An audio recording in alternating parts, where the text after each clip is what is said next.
नमस्कार, मी नागनाथ बाबर आणि आपण पाहता निर्भीड समाचार।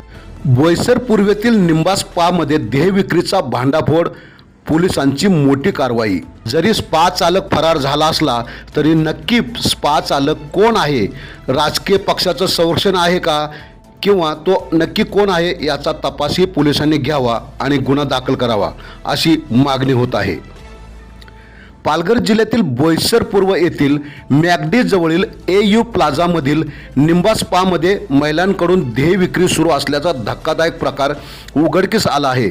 बोईसर उपविभागीय पोलीस अधिकारी विकास नाईक, बोईसर पोलीस ठाण्याचे वरिष्ठ पोलीस निरीक्षक सुनील जाधव आणि त्यांच्या पथकाने संयुक्त कारवाई करत या रॅकेटचा पर्दाफाश केला आहे।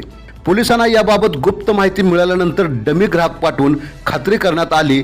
त्यानंतर अचानक छापा टाकण्यात आला असता स्पा सेंटरमध्ये मसाजच्या नावाखाली महिलांकडून देह विक्री केली जात असल्याचे समोर आले।